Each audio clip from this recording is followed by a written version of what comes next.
Welcome and thank you for joining us on Birth Mother Matters in Adoption with Kelly Rourke-Scary and me, Ron Rains, where we delve into the issues of adoption from every angle of the adoption triad. Do what's best for your kid and for yourself, because if you can't take care of yourself, you're definitely not going to be able to take care of that kid, and that's not fair. And I know that my daughter will be well taken care of with them. Don't have an abortion. Give this child a chance.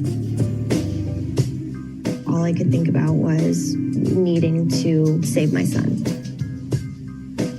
My name is Kelly Rourke-Scary. I'm the Executive Director, President, and co-founder of Building Arizona Families Adoption Agency, the Donna K. Evans Foundation, and creator of the You Before Me campaign. I have a bachelor's degree in family studies and human development and a master's degree in education with an emphasis in school counseling. I was adopted at the age of 3 days, born to a teen birth mother, raised in a closed adoption, and reunited with my birth mother in 2007. I have worked in the adoption field for over 15 years. And I'm Ron Rains. I've worked in radio since 1999. I was the co-host of 2 successful morning shows in Prescott, Arizona. Now I work for my wife, who's an adoption attorney, and I'm able to combine these 2 great passions and share them on this podcast.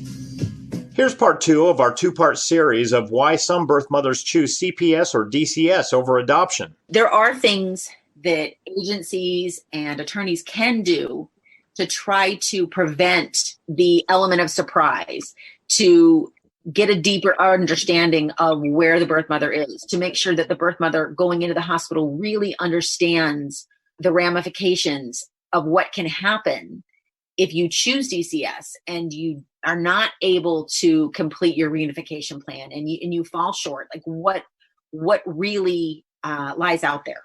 So if CPS develops a reunification plan, takes custody of the baby, whether they return the baby to, or whether they place the baby, with a family member or a friend or in foster care or what have you, some of the elements, and again, it would absolutely depend on what the reasons for removal were, but these are some of the components that may exist on a plan to get her baby back, as she would say. So random drug screening, random home visits. So they will show up at the birth mother's home and see how she's living, if she has, electricity on and water, and make sure that she has the appropriate and safe setting for a baby. If she completes the parenting classes that they will be ordering her to take. If she is actively using, they may mandate some type of drug treatment services.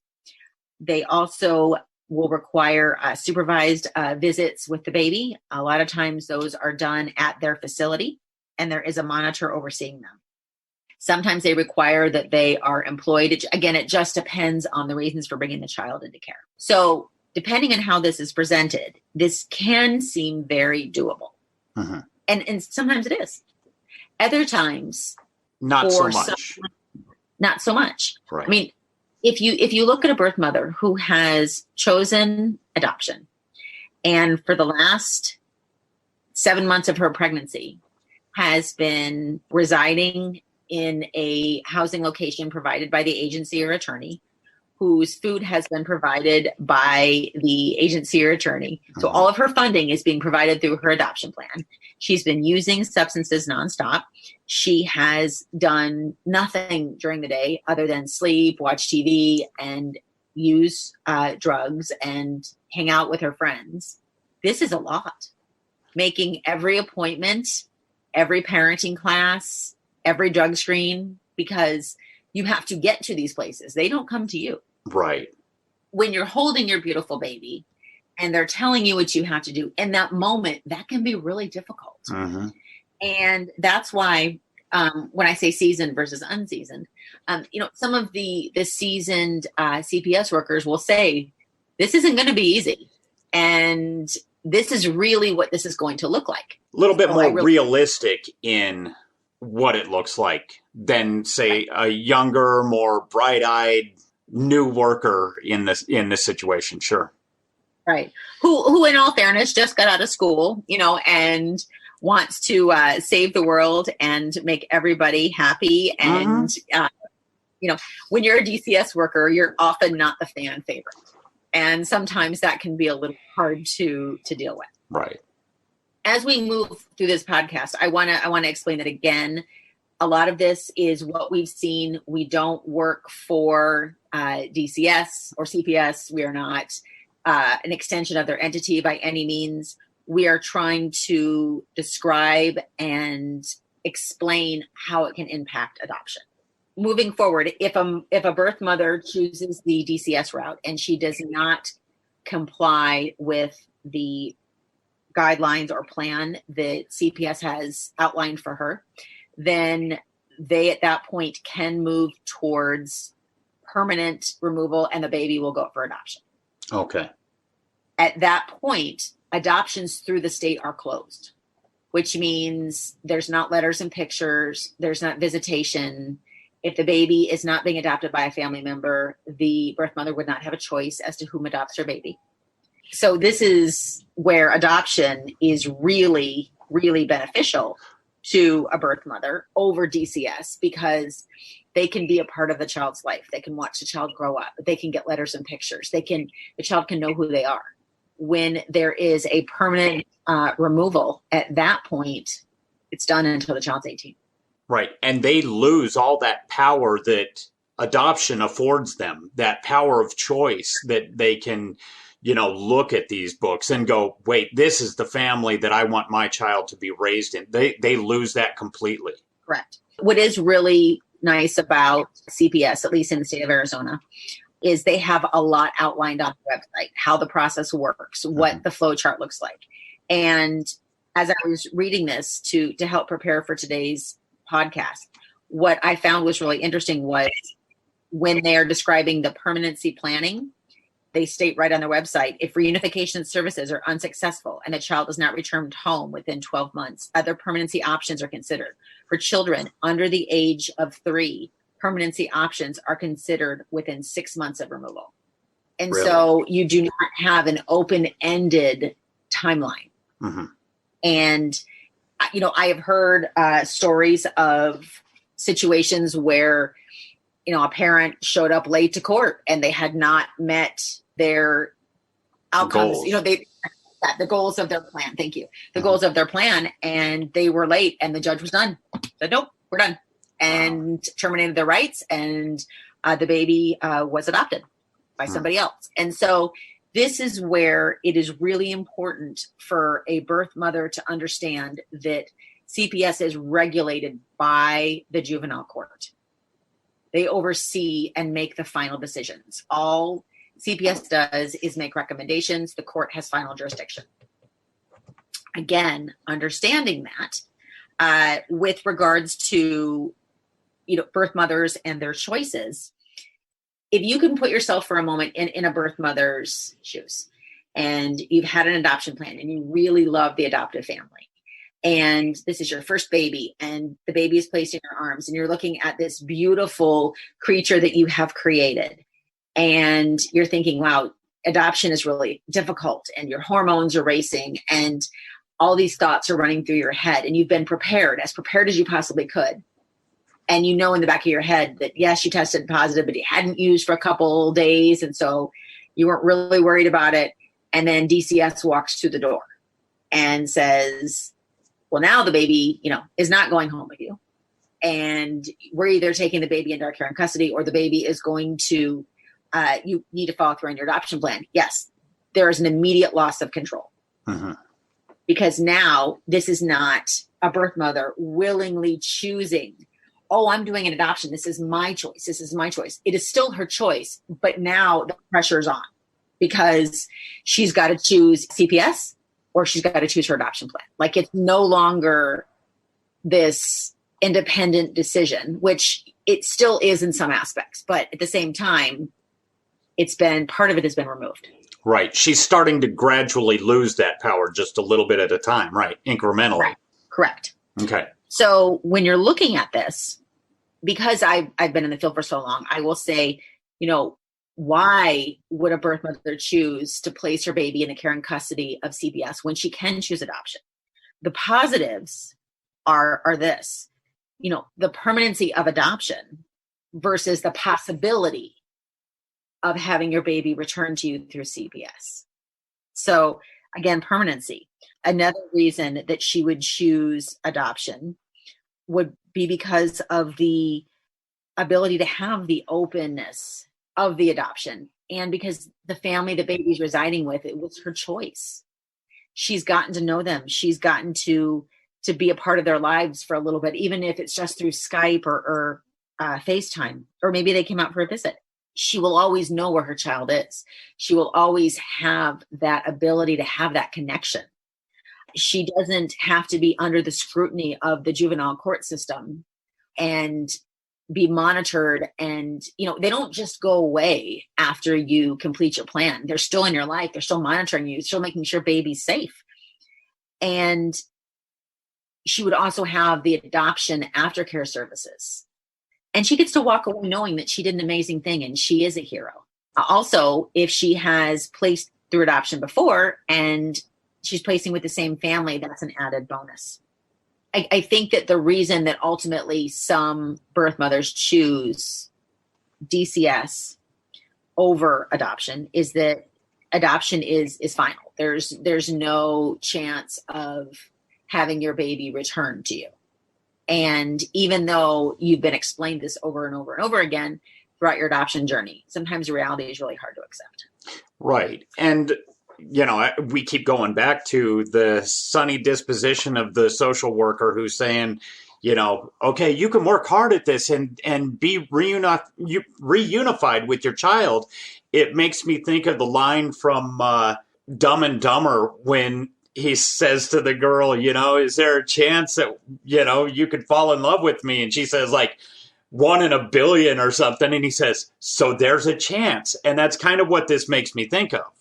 That's a very good analogy, because unfortunately, from what I've seen, the chances of successful reunification are not very high. Mm-hmm.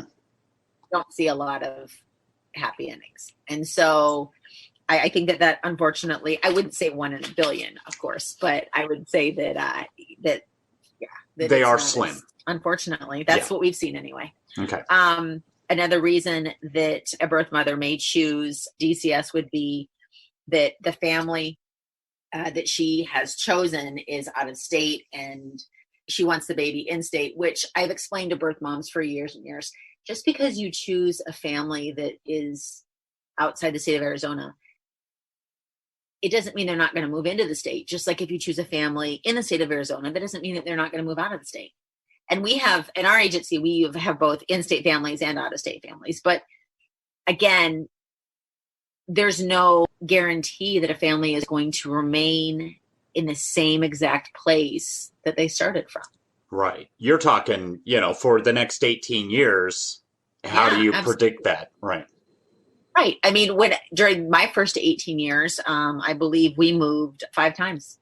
Wow. So, different states. And that's just the same that, if CPS removes the baby and places a baby with a foster family and it's a foster to adopt situation, who's to say that they wouldn't move out of the state, but you would know it anyway because it's a close adoption. Right.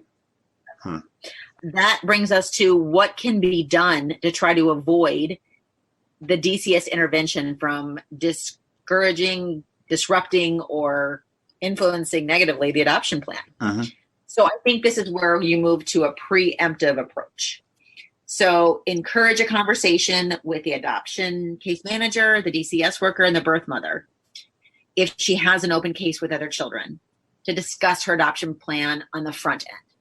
Because even though a DCS or CPS worker, however you want to call them, again, I'm going back and forth with the terminology, but even if they show up because they have to, if there's already an adoption plan in place, having a DCS worker walk in and say, hey, I know you're doing your adoption plan. I'm just coming by to check on you, make sure everything's good, is very different from, I'm coming in to talk to you because we're going to be taking custody of your baby and you're going to be given the, and so it's right. A very different approach. If a adoption case manager or an adoption attorney takes the time and has conversations with the birth mother, there is a possibility that a DCS worker may be called out depending on what the hospital determines. And if they do, this is what it will look like. These are the choices you may or may not be given. And if so, what does that look like to you? Like, what is your plan? And really walk down different roads with her and really process that. If a birth mother has worked with CPS prior or has other children in custody, or maybe she's had her rights terminated before, you can discuss with her, again, why are you choosing an adoption plan this time? What was your experience like with DCS before? And in all reality, would you think that you would be successful in a reunification plan when for the last 7 months you've done nothing better to further your living situation or your education, or this whole time when you could have dove in and really made a better life for yourself? That's not what we're seeing. Right. When DCS comes out, they may or may not to the hospital. They may or may not have knowledge that there is an adoption plan. Again, they have to do their due diligence. They have a protocol that they have to follow. They have to make sure that the baby is going to be safe. That is their goal. And they have to confirm with the agency, with the hospital social worker, where the baby is going. They have to, like I said, they have to document everything and make sure that there is a plan in place. One question that I have been asked prior is, can CPS place with the adoptive family that was matched with a birth mother if she chooses to work with CPS to try to get her baby back? I've seen this happen, I believe, twice. And it was with Arizona in-state families. Mm-hmm. And at this point, it's no longer really an agency adoption. It's you're working with the state entity, because it's more of a fostering placement type situation where the birth mother is still working towards reunifying with the baby and getting the baby back. And the adoptive family is basically housing and parenting the baby on the chance that the birth mother will be unsuccessful. So you've seen this twice through your years of doing this. Now, either of those times, did the birth mother reunify with the child? No. Okay. But again, it could happen Mm-hmm. on the third time I see this. Right. Certainly. So no, unfortunately, or fortunately, however you look at it, it was unsuccessful. One thing that I think is really important to note is, again, that preemptively having those discussions, making sure a birth mother understands what everything looks like, what it is like to work with the state, to have the state in your life. Birth mothers have told me over and over again who have worked with CPS with prior children that they've had, they don't want to do it again. They feel like it's an invasion of privacy, that they have to, jump when they say jump. They have to, be there at a certain time. They can't be late. They have to drop everything they're doing sometimes and go do a drug test, and they don't want to do that. And sometimes they don't want to go to the parenting classes, or they maybe miss one or two, and then their caseworker wants them to start over again, and they don't want any part of that. And so I have those birth moms that come in, and those are very adamant about not ever working with CPS again. I also have birth mothers that come in that were themselves in the state custody, and they don't want their child in the state custody. They don't want their child to be a ward of the state through CPS like they were. Right. And so they would, state over and over would not choose to work with the state. I've had some very, just heartbreaking situations where birth mothers have come to us very young, just over the age of 18, and worked the plan. They aged out of the system and were never adopted. So they were in the foster system and never adopted. And when they turned 18, they said that they were, on their own, and they were living the street life because they had nobody or anywhere to turn to. Right. And they don't want their child following that cycle. No, they want for their child that beautiful, wonderful adoptive family that they themselves had dreamed of for themselves. Yeah. And again, this is hard, processing an unplanned pregnancy and all the variables that come into play. And you can only explain to an adoptive family or a birth mother so many times what the possibilities are and how things can happen and occur, where eventually you just sometimes have to let things play out and have to trust the process and believe in what you're doing. But it's hard. There's no doubt it's hard. I can say that a lot of the women that we've worked with have not been successful in reunification when they've chosen reunification. And, that's hard to hear too, because if a birth mother chooses to parent, we want to celebrate that. But choosing to have your child go with CPS and then not being successful in your adoption reunification plan, and the baby being adopted by a family that they have no knowledge of and didn't get to choose and now have a closed adoption, is not what they had wanted. So that's hard. That's really hard. Like I said, not just for the adoptive family, but it's hard for the birth mother, and it's hard for the adoption agency or attorney that's working with her. Thank you for joining us on Birth Mother Matters in Adoption. If you're listening and you're dealing with an unplanned pregnancy and want more information about adoption, Building Arizona Families is a local Arizona adoption agency and available 24/7 by phone or text at 623-695-4112. That's 623-695-4112. We can make an immediate appointment with you to get started on creating an Arizona adoption plan or just get you more information. You can also find out more information about Building Arizona Families on their website at azpregnancyhelp.com. Thanks also go out to Grapes for allowing us to use their song I Don't Know as our theme song. Birth Mother Matters in Adoption was written and produced by Kelly Rourke Scary and edited by me. Please rate and review this podcast wherever you're listening to us. We'd really appreciate it. We also now have a website at birthmothermatterspodcast.com. Tune in next time on Birth Mother Matters in Adoption. For Kelly Rourke Scary, I'm Ron Rains.